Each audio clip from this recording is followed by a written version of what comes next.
Hi guys, welcome back. Just doing a quick video follow-up on a couple more changes that I've made. Since doing the LED light and indicators, I changed that almost immediately. I've made my own custom bracket, this black bracket here. I will include a picture of it without the light and number plate mounted. I've bolted this up to the factory bracket.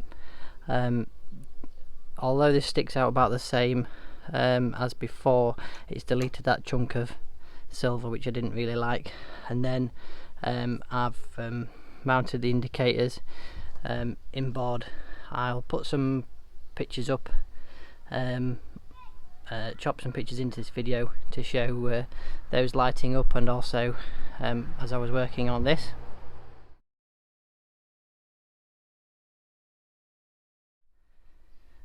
Something I didn't film, forgot to do it just while I was working on these, between doing other things. I've actually sort of slightly remanufactured these. They're really quite bright, they're a nice light, they're only really cheap, but just with a little bit of extra work you can make them more robust. This lens unscrews off, which reveals the panel underneath. The panel's just loose, held in by the wire behind, so I've glue gunned the panel down, screwed that back in, and shortened the threaded bar that goes on the back side. I basically just use one of them and cut it in half to do both indicators. I also hollowed it out to 6mm internally with a drill bit, just to make it a little bit more room to get the wires through, and yeah, a lot more robust now. I'll show you what I've done underneath the saddle.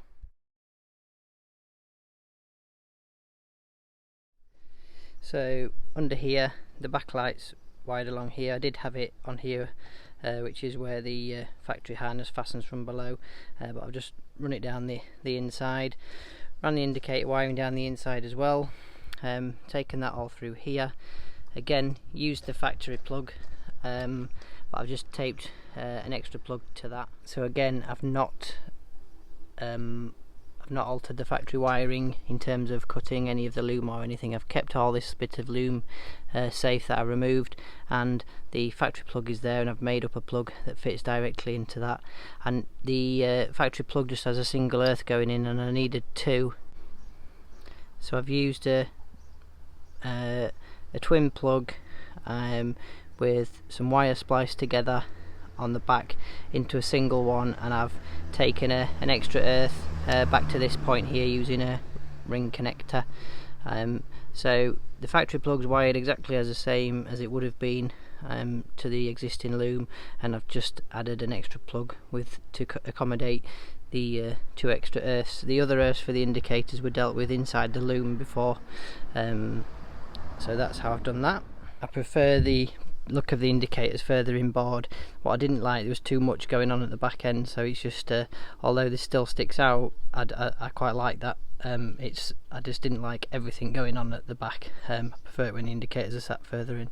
So yep, happy with that. Brackets I've made myself. All brackets I've made myself and painted up. Again, I'll chop some pictures in showing those without the stuff mounted.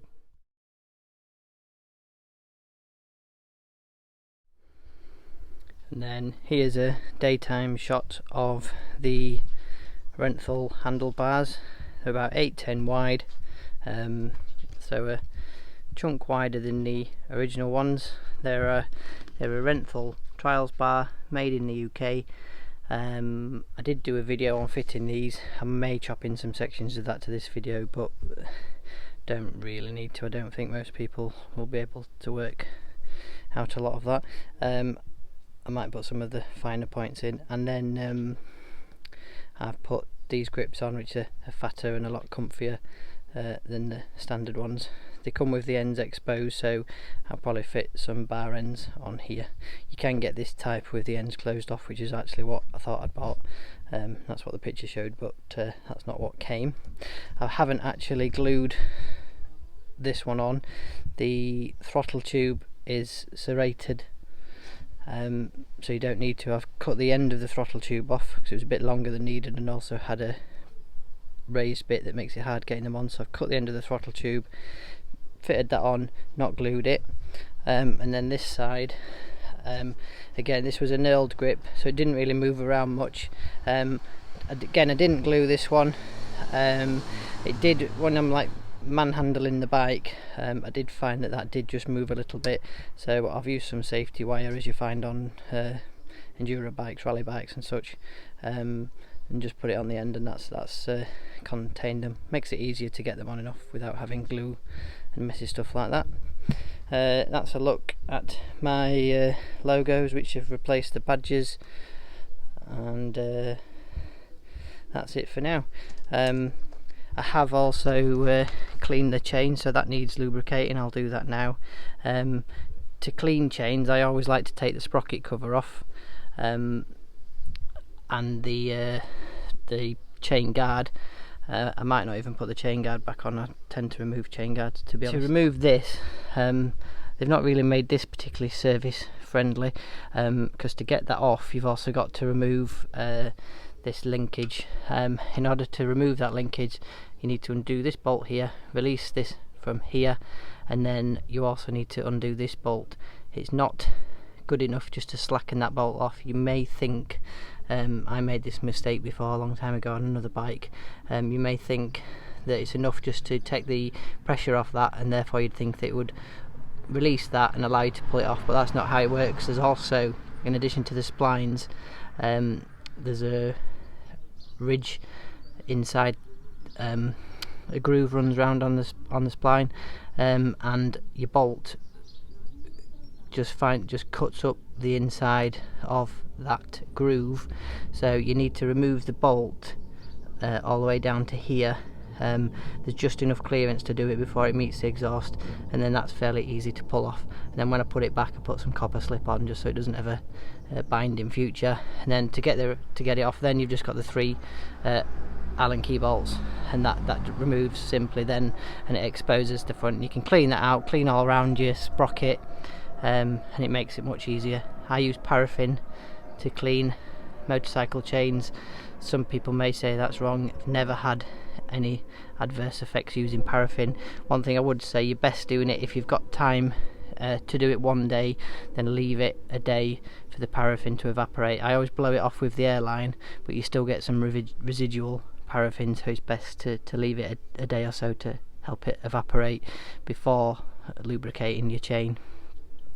Also, just a note on lubrication and cleaning: once you've cleaned and lubricated the chain, I would also recommend, before riding the bike, just using some brake cleaner on your brake disc, because it'd be quite easy just to get some residual overspray on your disc. So just to be on the safe side, give them a clean. Even after washing, just to remove any other stuff, use some proper brake cleaner on them just to keep them tip top. So folks, once again, that's it, only a quickie this time. Thanks for watching. Thumbs up and subscribe, and please check out my other videos.